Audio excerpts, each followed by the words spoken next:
Olá, estou de volta agora com o nosso último bloco, o Conversa na Cozinha. Esse bloco começou recentemente e já é um dos meus preferidos, porque a gente recebe aqui pessoas muito especiais e tem o nosso bate-papo com você aí de casa. Hoje eu tenho uma convidada aqui mais do que especial. Ela é graduada em Educação Física, vocês estão vendo que eu tô com cola aqui, né? Porque, ó, Educação Física, Fisioterapia, pós-graduada em Musculação, especialista em RPG, Pilates, Acupuntura, Fitoterapia Chinesa, Mioterapia, que é terapia manual para tensão musculares, avançado em fitoterapia chinesa nas patologias, especialista em quiropraxia, professor em RPG e atualmente está cursando osteopatia. Ufa, doutora Josiane Barros, é uma honra recebê-la na minha cozinha. Seja muito bem-vinda e que currículo extenso, hein? Quase que não cabe no meu roteiro, hein, mulher? Olha, Maria, eu sou muito grata pelo convite e principalmente assim por essa abertura da gente estar falando sobre qualidade de vida para as pessoas. Isso é muito importante, passar essas informações dentro do nosso conhecimento, né? Por isso que eu tive que estudar muito, continuo estudando até hoje, nunca parei, porque a gente nunca sabe tudo. Quanto mais a gente estuda, a gente percebe que a gente precisa de mais e mais, até porque a gente tem essa proposta de estar sempre passando as informações para as pessoas que estão em casa. Quais são os casos mais comuns, mais corriqueiros, assim, que acometem a população que sente dor? Coluna, sem dúvida alguma. 95% dos meus atendimentos são dores na coluna. E até um tempo atrás era dor lombar.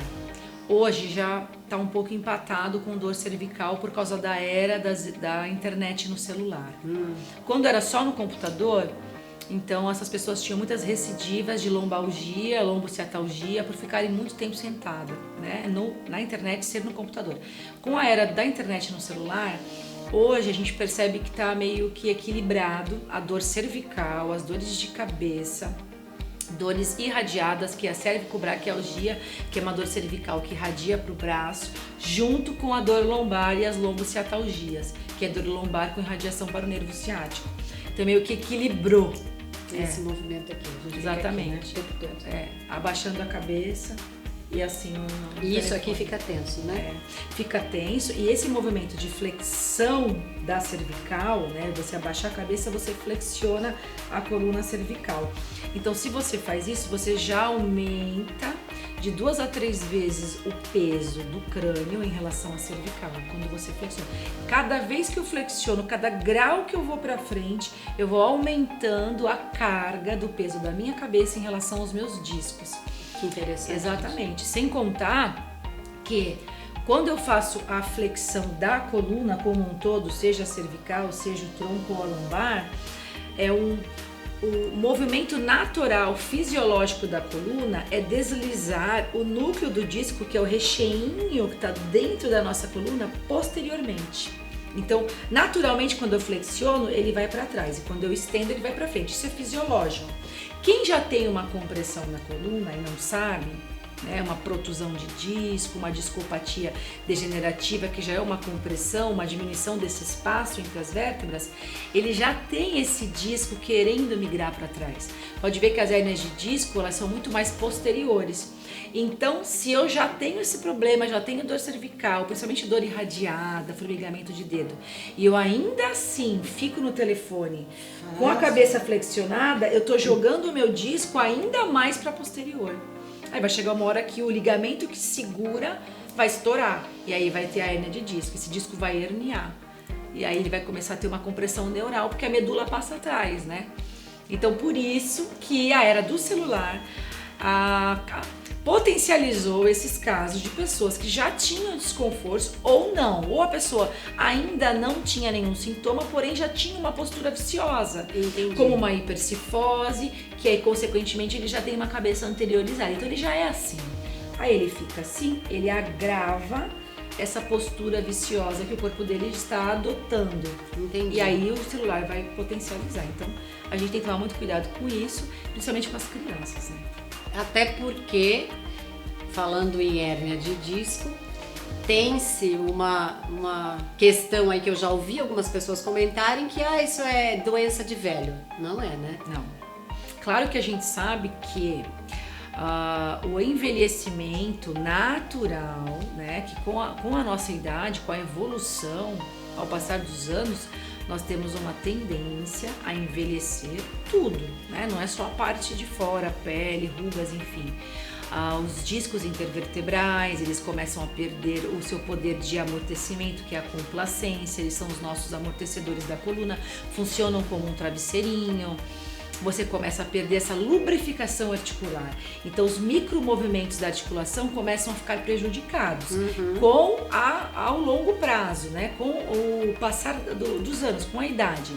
Porém, eu pego muitos casos de adolescentes com hernia de disco, por várias questões, principalmente questões posturais. Então, adolescentes com escoliose, que é um desvio tridimensional, escoliose em S ou em C. O que significa o tridimensional? Inclina e gira o tronco em cima do quadril. Se inclina e gira, é como se eu torcesse. Então eu vou acabar sobrecarregando muito esse disco. Tem crianças com escoliose que não tratam a escoliose com RPG, enfim, e aí essa escoliose vai agravando, principalmente na fase do crescimento, na fase do estirão.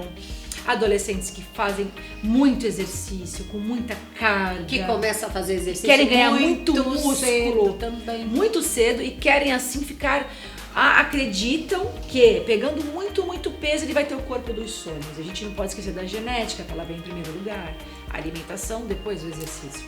E não é bem assim.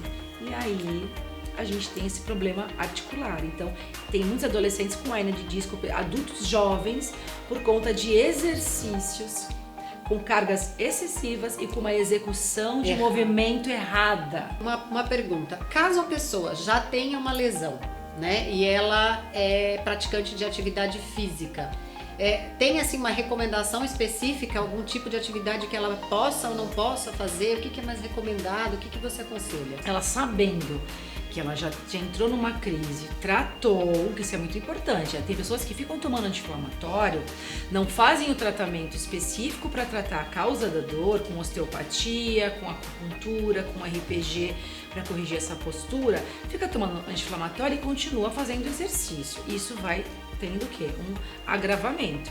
Então, se eu tenho uma dor muito forte, incapacitante, não uma dor sutil, que ela aparece às vezes, me incomoda um pouquinho e logo passa. Uma dor que eu sinto diariamente, há mais de 2 meses eu tô com dor, eu acordo com dor. Ela precisa parar um pouco de treinar e fazer um tratamento. Então, ela precisa passar por uma avaliação com o fisioterapeuta. Ele vai fazer dentro das técnicas que ele tem. Eu gosto muito de trabalhar pensando em coluna com acupuntura, com osteopatia, com muita terapia manual. Saindo da crise, ele vai voltar sim a praticar atividade física. O que eu recomendo como educadora física? Sem dúvida alguma, a musculação. Nenhuma atividade física dá pra você o que a musculação te dá. Posturalmente falando, muscularmente falando, e tá até pensando em bem-estar. Legal. Tá? Então são exercícios nas máquinas, priorize exercícios deitado ou em pé. Porque aí você tem um suporte pra coluna. Legal. Evite exercício sentado, porque você vai aumentar a pressão entre os discos. Então faça mais exercícios deitado nos 6 primeiros meses que você retomar, ou em pé. E faça musculação, trabalhe muito isometria, muito trabalho de core e principalmente também muito mais fortalecimento da cadeia posterior, os dorsais. E um pouco menos dos peitorais. Você vai trabalhar peitoral? Vai, mas vai trabalhar sempre mais exercícios para costas. Muita isometria e pensando no aeróbico, que é muita dúvida. Eu posso correr? Pode. Mas você vai fazer primeiro esses meses de todo esse trabalho, desse programa de treinamento na musculação, preparando toda essa musculatura para você entrar no impacto, um grande impacto que é a corrida. Tá. Se for começar no aeróbico, comece no elíptico, no transporte. Uma escada, o transporte, ou a bicicleta montada e não aquela sentada com a perninha assim. Porque aí também você vai causar uma pressão maior. Sim, tá? Então é uma dica muito legal para quem é ativo, ou quem quer voltar a treinar, ou quem nunca treinou e quer começar. Espero que vocês tenham gostado. Compartilha esse vídeo e me ajuda a levar alimentação saudável e qualidade de vida para mais pessoas. Deixa o seu like, é muito importante para ajudar o nosso canal a crescer. E também no Instagram da doutora Josi. Josi Barros Oficial. É isso aí. E vem ser saudável comigo!